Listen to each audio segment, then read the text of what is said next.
Anda masih bersama kami di Kompas Malam, Saudara. Truk-truk bantuan kemanusiaan mulai bergerak memasuki jalur Gaza, menyusul fase pertama perjanjian gencatan senjata Hamas Israel. Sejumlah truk bantuan dari Mesir tiba di perlintasan Harem Shalom, Israel, yang kemudian diperiksa sebelum memasuki wilayah Gaza. Truk-truk ini membawa bantuan pasokan medis, tenda, selimut, makanan, dan juga bahan bakar. Diperkirakan ada sekitar 600 truk bantuan yang akan memasuki Gaza pada hari Minggu. Jumlah ini sesuai dengan kesepakatan gencatan senjata Israel-Hamas.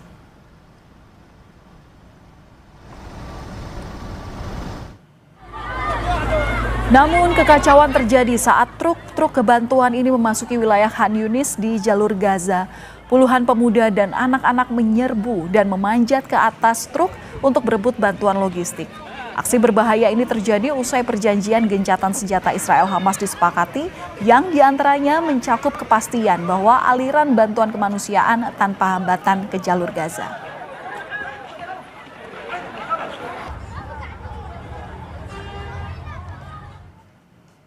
Pasca gencatan senjata Hamas dan Israel, aktivitas warga berangsur normal. Pasar mulai ramai, namun warga tidak bisa berbelanja karena terbatasnya uang tunai. Di bawah tantangan ekonomi yang sangat besar, mulai dari kekurangan uang tunai dan melonjaknya harga, kota Gaza kembali ramai. Salah satunya di Pasar Al-Saraya di pusat kota Gaza. Pedagang di sini mulai memajang barang dagangan mereka, sementara warga menjelajahi kios untuk mencari kebutuhan pokok. Meski harga barang-barang masih rendah, warga masih belum bisa membeli kebutuhan pokok mereka karena kekurangan uang tunai.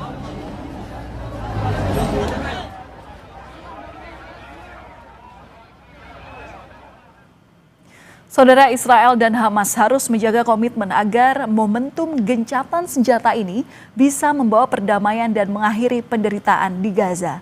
Kita akan berbincang dengan Guru Besar Ilmu Sejarah dan Geopolitik Timur Tengah Universitas Indonesia, ada Prof. Yon Mahmudi. Selamat malam Prof. Yon, salam sehat selalu. Selamat malam Mbak Valen. Ya, Prof, terkait kesepakatan damai rencana fase pertama untuk mengakhiri perang di jalur Gaza, Trump di sini yakin bahwa gencatan senjata Israel-Hamas ini bisa bertahan. Apa yang bisa menjamin hal itu?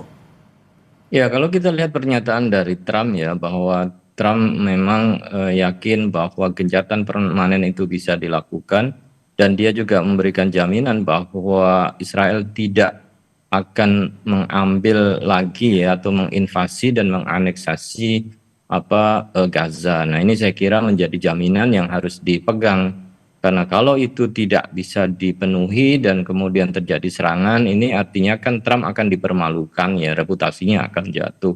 Nah, ini saya kira menjadi salah satu bagian penting ya, bagaimana Amerika sebagai garantor untuk memastikan bahwa gencatan senjata itu akan mengarah kepada gencatan senjata yang permanen, termasuk nanti sampai pada akhirnya dari titik yang paling ideal itu akan ditarik pasukan Israel yang ada di Gaza sampai pada tahapan berikutnya secara keseluruhan, dan nanti akan digantikan oleh pasukan penjaga perdamaian. Jadi kalau kemudian fase itu sudah sampai mulai terjadi penarikan ya pasukan Israel di wilayah Gaza yang didahului oleh pertukaran tawanan ya kedua belah pihak, saya kira itu akan mengarah kepada perkembangan yang positif. Tetapi kalau kemudian setelah pertukaran tawanan kemudian ada yang mencederai, dan kemungkinan ya dengan track record Israel itu bisa saja terjadi, maka ini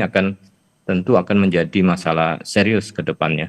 Adakah sanksi bagi dua negara ini yang apabila melanggar dari poin-poin kesepakatan itu, Prof?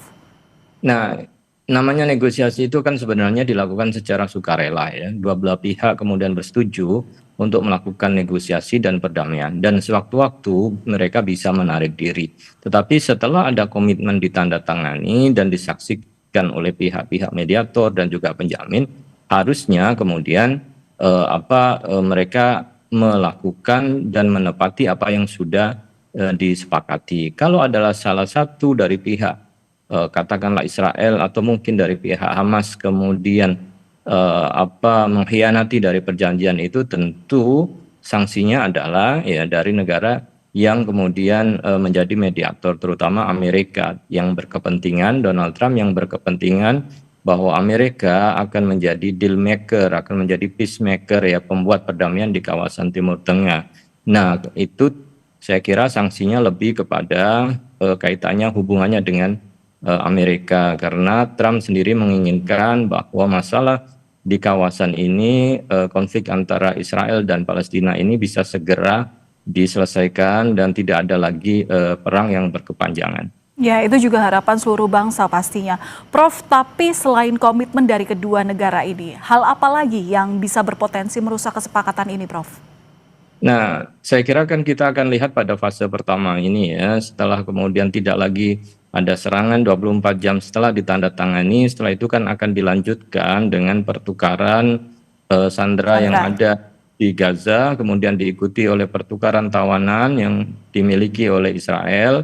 Nah, dari situlah kemudian akan dilihat pasca kedua, karena setelah itu Israel akan diminta untuk menarik diri pasukannya di wilayah sekitar 53% wilayah Gaza, ditarik ke wilayah garis ya, yang disebut dengan wilayah garis kuning ya. Nah, disitulah nanti akan dilakukan masuknya pasukan perdamaian. Nah, ketika di fase ini ternyata kemudian Israel yang tujuannya adalah untuk mengeluarkan dan mengembalikan tawanan dan selalu ingin menghancurkan Hamas sebagai musuh mereka. Nah, ini nanti akan terjadi persoalan apabila itu tidak kemudian dari awal dikawal secara baik.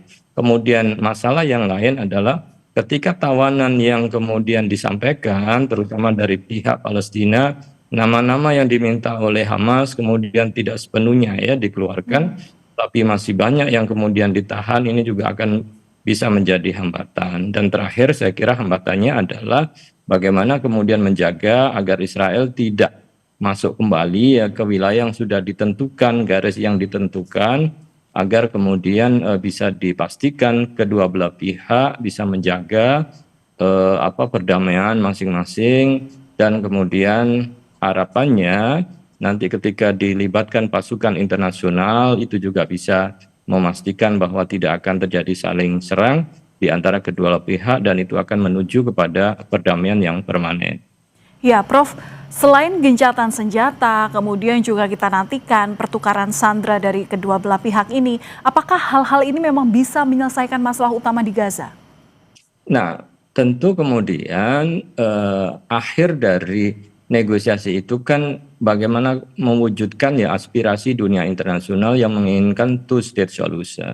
Artinya ketika kemudian pasukan Israel sudah ditarik sepenuhnya, kemudian setelah itu pasukan penjaga perdamaian sudah masuk ke wilayah Gaza, maka akan dilakukan pemerintahan transisi. Nah, pemerintahan transisi inilah yang memungkinkan untuk kemudian terwujudnya kemerdekaan Palestina. Nah, kalau ini yang tercapai, tidak ada hambatan yang berarti, kemudian Amerika dan negara-negara mediator lainnya bisa menjamin bahwa semua akan berjalan secara smooth ya, walaupun tentu perlu waktu dan perlu kerja keras, maka ini akan menjadi solusi ya bagi rakyat Palestina dan tentu juga solusi bagi Israel, agar kemudian kedua belah pihak itu ya bisa koesisten hidup berdampingan dalam skema two state solution.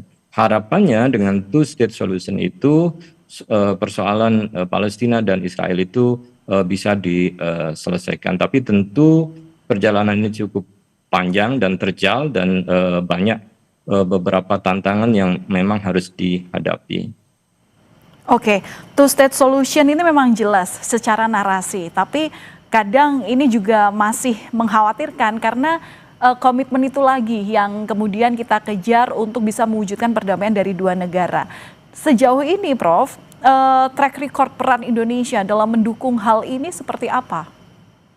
Nah, tentu kan kalau kita lihat perjalanannya bahwa Pak Prabowo yang mewakili Indonesia kan sudah terlibat di awal ya dalam proposal 20 itu yang disampaikan oleh Trump, dan mereka memberikan apresiasi atas peran Indonesia. Nah, ke belakang kan juga pada masa pemerintahan sebelumnya, Bu Retno juga kan sudah sangat kuat dukungannya terhadap Palestina. Nah, tentu sekarang ketika posisi negosiasi, maka peran Indonesia saya kira harus tetap diperkuat dan dipertahankan agar tetap masuk ya di dalam negara yang membidani dan juga melahirkan perjanjian dan negosiasi. Nah, posisi Indonesia yang dianggap lebih netral begitu ya, karena tidak memiliki kepentingan Ya. geopolitik, selain kemudian mendukung adanya sebuah perdamaian menjadi sangat penting sebagai alat kontrol untuk melihat apakah selama ini perjanjian itu menguntungkan ya dan bersifat adil ya kedua belah pihak dan tidak condong kepada Israel saja contohnya, karena Amerika tentu sangat dekat dengan Israel. Nah, peran ini saya kira menjadi penting dan Indonesia sih harusnya menjadi bagian pertama yang mengirimkan pasukan perdamaian, karena komitmen Pak Prabowo kan menyampaikan bahkan 25.000 bisa dikirimkan bahkan lebih, dan termasuk juga komitmen di dalam hal pendanaan. Nah, ini saya kira menjadi Untuk rekonstruksi Gaza itu sendiri ya Prof ya? ya, saya kira itu juga ya bagian dari itu ya untuk melakukan rekonstruksi, karena pasca wilayahnya sudah menjadi lebih relatif aman, maka tentu akan dilakukan rekonstruksi dan itu perlu waktu dan saya kira biaya yang cukup besar ya di dalam membangun kembali wilayah Gaza. Baik, terima kasih Prof.